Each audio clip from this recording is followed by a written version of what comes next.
Happy Solstice, Joyous Yule, Merry Christmas, and blessed holidays to everyone. Last Monday, our amazing energy clearing team had a magically inspiring journey to shine the light of hope for everyone around the world.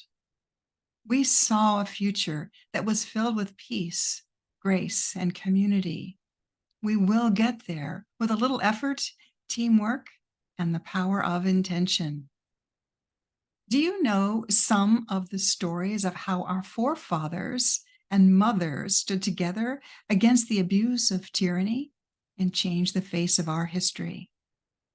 I was delighted to be at the reenactment of the Boston Tea Party last week. It seemed to be like Times Square on New Year's Eve. There were over 10,000 folks there celebrating this momentous event. This is what I learned. On December 16th, 1773, 250 years ago this week, colonists from around Massachusetts assembled at Boston's Old South Meeting Hall to take a stand against actions of the British government. Technically, they were British citizens who were loyal to the king, yet Parliament had levied several taxes on these American colonists without them having anyone representing themselves in government. The colonists considered taxation without representation to be a violation of their British constitutional rights. They'd already been very angry about taxes, and earlier that spring, Parliament levied a new tax on their tea. The colonists' concern was that if Parliament could tax their tea, what else would they tax? And where would the taxation end? Good question. Look at us today. Think about how we pay taxes, yet have no real say in how our money is spent. Remember, these British citizens were used to drinking tea. The water was often tainted, so the best way to drink clean water was to boil it for tea. In defiance, many of the colonial women had already boycotted British tea and were purchasing from a Dutch company, or they simply stopped making tea altogether, which was challenging for their way of life. So in November, 3 merchant ships arrived from Britain to the port of Boston, laden with 92,000 pounds of East India Trade Company tea. To make a point about this new tea tax, of which they had no say, the colonists refused to offload the tea and demanded that the ships be returned to England.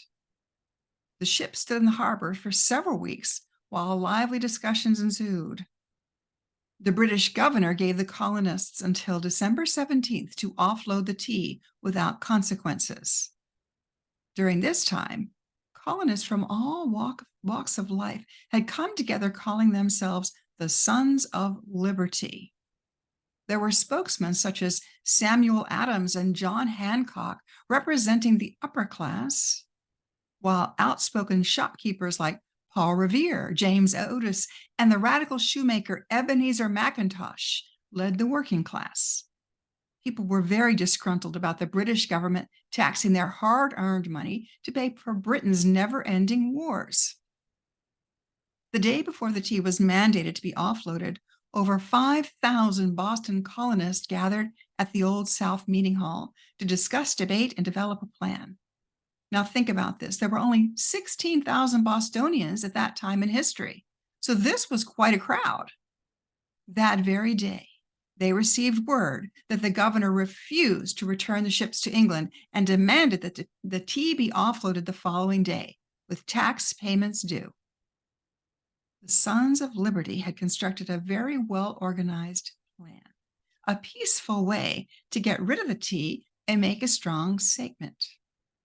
Later that night, under cloak of darkness, around 90 men gathered at the dock, some disguised as Mohawk warriors whom they considered represented American freedom, while others had their faces painted with soot or wore cloaks for disguise.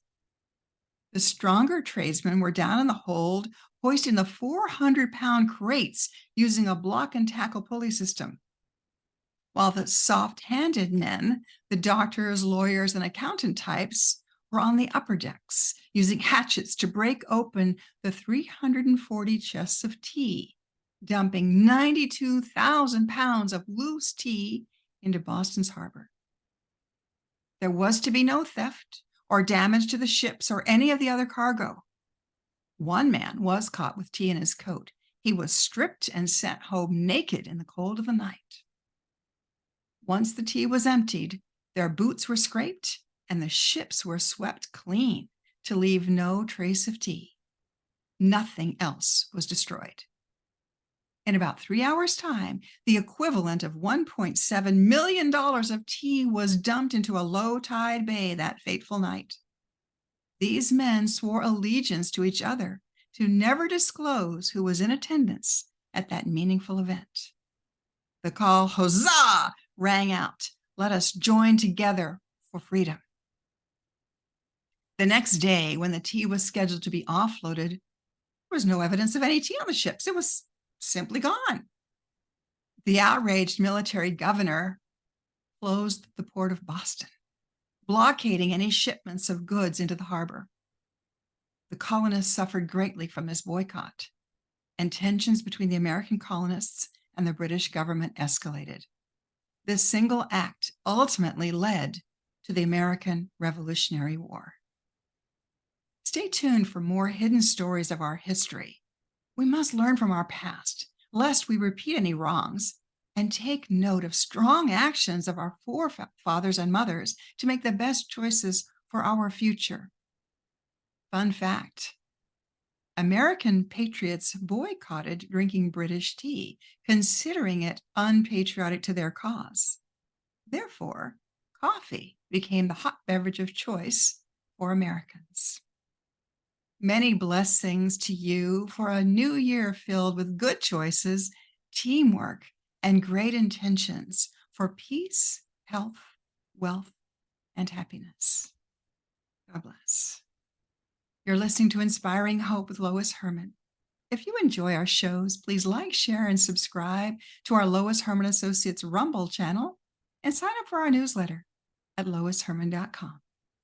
Have a blessed and glorious holiday season, and we'll catch you in the new year.